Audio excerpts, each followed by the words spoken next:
18 दिसंबर 2015 जब विजय माल्या ने 14 करोड़ लगाकर अपनी 6th ईयर बर्थडे की एक ऐसी शानदार पार्टी दी जो पूरी दुनिया में एक हेडलाइंस बन गई। यहाँ एपेनिक सिंगर और सोनू निगम जैसे स्टार परफॉर्म कर रहे थे जब विस्की पानी की तरह बह रही थी और दुनिया भर के सारे बड़े लोग डिस्को लाइट के नीचे डांस कर रहे थे। ये रात माल्या के वेल्थ और पावर की कहानी बयां करती थी, लेकिन किसी को अंदाजा तक नहीं था कि यही माल्या केवल 2.5 महीने बाद हमेशा के लिए देश छोड़कर भागने वाला और पीछे छोड़ जाने वाला था 9,000 करोड़ का बैंक फ्रॉड। इस पूरी कहानी की शुरुआत होती है विजय माल्या नहीं बल्कि इनके पिता विट्ठल माल्या से। कर्नाटक से आने वाले विट्ठल माल्या ने कॉलेज के दौरान ही कंपनी के फाइनेंशियल स्टेटमेंट को एनालिसिस करने में मास्टरी हासिल कर रखी थी और साल 1940 में उन्होंने इसी स्किल की बेस पर स्टॉक मार्केट से बहुत पैसे कमाए। इसके बाद उनका ध्यान यूनाइटेड ब्रूवरीज नाम की कंपनी पर गया। ब्रिटिशर्स ने अपने शराब को सप्लाई करने के लिए इंडिया की हर एक लोकेशन पर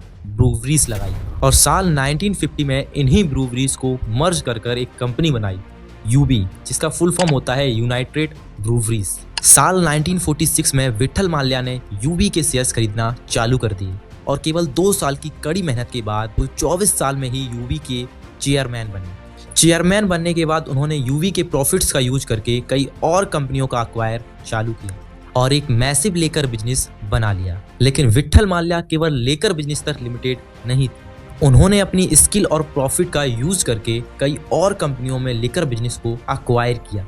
1981 तक उन्होंने 10 breweries, 14 distilleries, 7 process food companies, 6 investment company और ऐसी कईयों कंपनी को अक्वायर करके एक बहुत बड़ा बिजनेस एम्पायर बिल्ड कर लिया था जिसका टोटल वैल्यूएशन करीब 350 करोड़ का था। लेकिन इतना बड़ा बिजनेस एम्पायर बिल्ड करने के बावजूद भी वो एक लो प्रोफाइल थे, एक एक पैसे के खर्च का हिसाब रखते थे और एक्सट्रीम हार्डवर्क पर बिलीव करते थे। लेकिन इसी आदत ने इनकी हेल्थ को नेगेटिवली इम्पैक्ट कर दिया था। 1983 में विट्ठल माल्या को एक मैसिव हार्ट अटैक आया जिसे वो सर्वाइव नहीं कर सके और तभी कहानी में एंट्री होती है उनके 27 साल के बेटे विजय माल्या की। विजय माल्या का जन्म 1955 में हुआ था और वो अपने फादर के इकलौते बेटे थे। उनका चाइल्डहुड बेंगलोर में बीता जिसमें उनकी जिंदगी लग्जरी से भरी हुई थी। वो काफी एक्सट्रोवर्ट थे और ज्यादा से ज्यादा समय अपने दोस्तों के साथ बाइक रेसिंग और क्रिकेट जैसे खेलों में बिता देते थे। 18 साल की उम्र में ही उनके फादर ने उन्हें यूबी के बोर्ड ऑफ डायरेक्टर में शामिल कर लिया था और इसी के साथ उन्होंने काम सीखना भी चालू कर दिया था। ग्रेजुएशन कंप्लीट करने के बाद उन्हें इंटरनेशनल बिजनेस समझने के लिए यूएस भेज दिया गया। तभी उन्हें एक दिन खबर मिली कि उनके फादर अब नहीं रहे, इसीलिए उन्हें कंपनी को लीड करने के लिए इंडिया लौटकर वापस आना पड़ा। अपने पिता से बिल्कुल अलग विजय की इमेज एक एनिमल और फ्लैशी लाइफस्टाइल पसंद करने वाले इंसान की बन चुकी थी। इसीलिए यूबी के टॉप मैनेजर्स को विजय की लीडरशिप पसंद नहीं थी, लेकिन मेजॉरिटी होल्डर के सपोर्ट से विजय चेयरमैन बने। शुरू से ही विजय कुछ अलग करके डाउटर्स को गलत साबित करना चाहते थे। तभी उन्होंने यूबी के लिकर बिजनेस से हटकर कई और सेक्टर में डाइवर्सिफाई करना चालू कर दिया। उन्होंने रियलाइज किया कि इंडिया में यूएस की तरह एक बहुत ही बड़ा फास्ट फूड रेवोल्यूशन आएगा। इसीलिए उन्होंने एक मैकडॉवेल नाम से फास्ट फूड पिज्जा चेन चालू कर दी। यहाँ तक कि दिल्ली और मुंबई में कई सारे आउट पॉइंट खोल दिए। लेकिन मुंबई में एक बहुत बड़ा कंपटीशन उनका इंतजार कर रहा था। मुंबई की लेजेंडरी डब्बा वाला। एक डब्बा डिलीवरी सिस्टम होने के कारण लोग बाहर का खाना पसंद नहीं करते थे और ओवरऑल उस टाइम इंडिया में फास्ट फूड कल्चर इतना पॉपुलर नहीं था। इसीलिए उनकी 1-2 स्टोर छोड़कर बाकी इंडिया की सारी स्टोर्स फ्लॉप हो गई और 1987 तक इसे कम्प्लीटली बंद कर दिया गया। इसके अलावा विजय ने देखा कि 1977 में कोका कोला के इंडिया छोड़ जाने के बाद दुकानों में ड्रिंक्स की एक बहुत बड़ी गैप आ गई थी। इसीलिए उन्होंने थ्रिल नाम का खुद का कोला लॉन्च कर दिया। लेकिन कंज्यूमर्स को ये ड्रिंक बिल्कुल भी पसंद नहीं आई और उनके इस बिजनेस को भी बंद कर दिया गया। नेक्स्ट 20 से 25 सालों में उन्होंने कई कंपनीज को खरीदकर किसी और सेक्टर में डाइवर्सिफाई करने की बहुत कोशिश की, लेकिन इतनी सारी फेलियर्स के बावजूद भी उनकी एक बहुत बड़ी सक्सेस ने उनका सारा डाउनफॉल प्रॉपरली तरीके से प्रॉफर कर दिया और उन्हें ये सक्सेस मिली उनके शराब के बिजनेस से। जब वो पहली बार 1983 में चेयरमैन बने तब यूबी किसी भी टाइप के लीकर बिजनेस में एक्वायर नहीं था। 1987 में उनके पिता ने किंगफिशर नाम का एक बियर लॉन्च किया था, लेकिन वो भी मोहन मेकल कंपनी के गोल ईगल नाम के एक ब्रांड से बहुत पीछे था। तभी विजय ने देखा कि इंडिया में कोई भी बियर कंपनी यूथ को टारगेट नहीं कर रही है। इसीलिए उन्होंने किंगफिशर को रीब्रांड किया, उसके लोगो को ब्लैक एंड व्हाइट से कलरफुल बनाया और इतना ही नहीं बल्कि सिटिंग पोजीशन से फ्लाइंग पोजीशन में लाया। इन सभी चेंजेस के बाद विजय ने इस बियर को प्रीमियम पोजीशन पर रखा और स्पेशली यूथ को टारगेट किया। 1986 में बेंगलोर में रमदा नाम का एक पहला पब खुला और बहुत जल्द द पब नाम से दूसरा पब खुला, जहां ट्रेडिशनल बार्स में लाइटिंग, सीटिंग और क्लीनरी वेस बेकार होती थी, वहीं पब ने लोगों को सुपीरियर लाइटिंग और क्लीनिंग जैसे म्यूजियम के चलते बेटर एम्बियंस दिया, जिसके कारण यहाँ हाई कास्ट लोग और इवन फीमेल्स का क्राउड आने लगा। इसी अपॉर्चुनिटी को देखते हुए विजय ने इन पब्स में अपनी किंगफिशर की बियर लॉन्च की और यूथ के लिए ये एक एंसेंट हिट बन गई और आगे चलकर बेंगलोर में इतने पब खुले कि इंडिया का कैपिटल बेंगलोर को कैपिटल पब कहा जाने लगा और यही पब कल्चर इंडिया के कई और सेक्टरों में बहुत तेजी से फैला, जिसका सबसे ज्यादा फायदा मिला विजय माल्या को। इसके अलावा जहां हो सके उन्होंने वहां किंगफिशर के ब्रांड को विजिबल किया, डर्वी फुटबॉल और फैंसी शो को स्पॉन्सर किया, किंगफिशर का एक कैलेंडर भी लॉन्च किया। इसी कैलेंडर ने दीपिका पादुकोण, ईशा गुप्ता और कैटरीना कैफ जैसी एक्टर्स को लॉन्च किया। माल्या ने तो इवन अपने घर पर भी किंगफिशर डाल दिया था। इन सब के चलते किंगफिशर का ब्रांड केवल एक प्रोडक्ट से बढ़कर फन, सेलिब्रेशन और अर्बन लाइफ का सिंबल बन गया। बियर के बाद विजय ने फोकस किया अपने विस्की के बिजनेस पर। उनके पास ऑलरेडी मैकडोवेल नंबर 1 और वैपाइपर जैसे अच्छे विस्की ब्रांड थे और उन्होंने साथ ही दूसरे सक्सेसफुल बिजनेस को तेजी से एक्वायर करना चालू कर दिया। विजय की मार्केटिंग स्ट्रेटजी भी इतनी कमाल की थी। बेसिकली अपनी मैकडोवेल नंबर 1 विस्की को प्रमोट करने के लिए उन्होंने मैकडोवेल सोडा और वाटर भी लॉन्च कर दिया और बॉलीवुड और क्रिकेटर्स से इसका खूब प्रचार करवाया, जिससे उस विस्की का डायरेक्टली ऐड हो गया। उन्होंने ये स्ट्रेटजी अपने बाकी सभी ब्रांड के लिए भी अपनाई और उनकी ये स्ट्रेटजी काफी सक्सेसफुल रही। इन सब के चलते 2004 में यूनाइटेड ब्रूवरीज दुनिया की चौथी सबसे बड़ी लीकर कंपनी बन चुकी थी। विजय को ये भी पता था कि अगर उन्हें बिना प्रॉब्लम के पूरी इंडिया में बिजनेस करना है तो उन्हें पॉलिटिकल पावर की जरूरत भी पड़ेगी। इसलिए 2002 में मल्टीपल पॉलिटिकल की पावर से वो राज्यसभा के मेंबर भी बन गए। 2005 तक माल्या के पास पैसा और पावर का डेडली कॉम्बिनेशन था और वो अपनी सक्सेस की पीक पर था। लेकिन विजय को एक बात हमेशा खटकती थी, आखिरकार वो एक शराब का बिजनेस करते थे जिससे आम जनता बहुत ही नाराज थी और ना ही उसे सपोर्ट करती थी। वहीं माल्या एक रिक्वेस्टफुल बिजनेसमैन बनना चाहता था, इसीलिए उन्होंने एक वर्ल्ड क्लास एयरलाइन बनाने का ठान लिया। लेकिन उन्हें इस बात का बिल्कुल भी अंदाजा नहीं था कि उनका ये डिसीजन उनके पूरे बिजनेस एम्पायर को बर्बाद कर देने वाला था।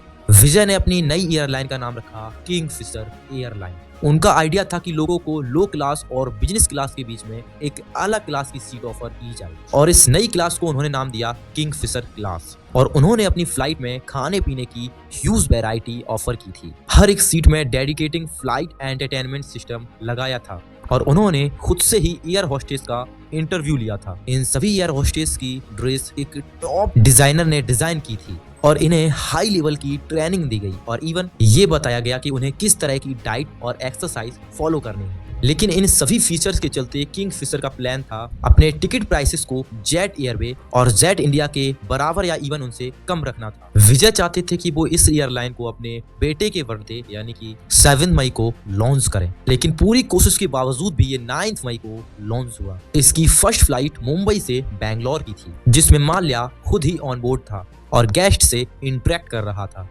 बाद में भी किंगफिशर हर फ्लाइट में टेक ऑफ करने के बाद एक वीडियो प्ले होती थी जिसमें माल्या खुद ही पैसेंजर को वेलकम करता था। शुरू होने के कई टाइम बाद किंगफिशर में बहुत सारे कस्टमर शिफ्ट होने लगे, जिससे माल्या ने और भी प्लेन्स खरीदकर इंडिया की बहुत सारी लोकेशंस पर ऑपरेट करना चालू कर दिया। 2008 में करीब 27% मार्केट शेयर्स के साथ किंगफिशर एयरलाइन इंडिया की सबसे बड़ी एयरलाइन बन चुकी थी और हर प्लेन फुल रहती थी।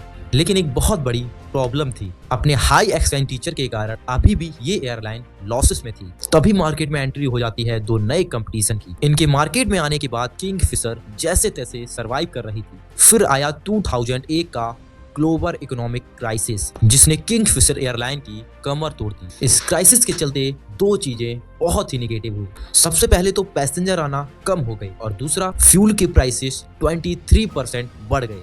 किंगफिशर के पास इस क्राइसिस को झेलने के लिए सफिशिएंट कैश प्राइसेस नहीं थे, इसीलिए उन्हें अपनी 32 प्लेन्स रिटर्न करनी पड़ी क्योंकि वो उनके लीज अमाउंट अभी तक नहीं दे पा रहे थे।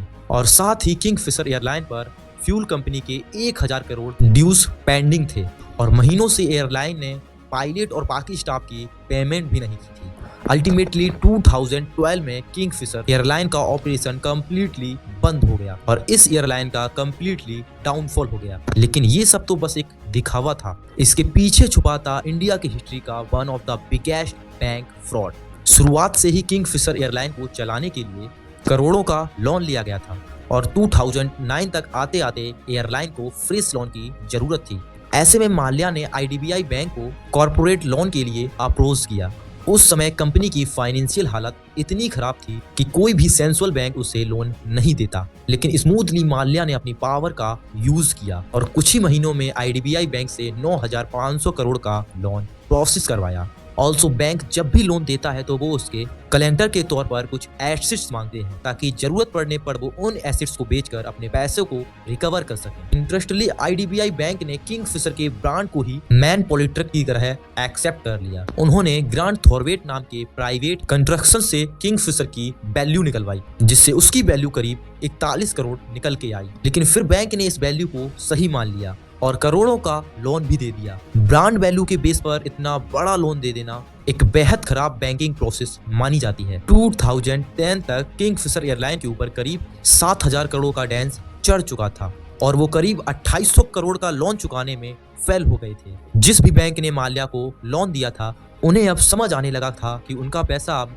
डूबने वाला है। ऐसे में बैंक के पास दो ऑप्शन थे, वो इस लॉन्स को नो परफॉर्मिंग एसेट डिक्लेयर करके लॉस बुक कर ले या फिर किंगफिशर को और भी ज्यादा लोन दे दे, इस उम्मीद में कि नया लोन कंपनी को रिवाइव कर देगा और फिर वो कंपनी पूरा पैसा लौटा देगी। माल्या के केस में बैंक ने दूसरा ऑप्शन चुना। नवंबर 2010 में SBI की लीडरशिप में 17 बैंकों का एक कंसोर्टियम बना।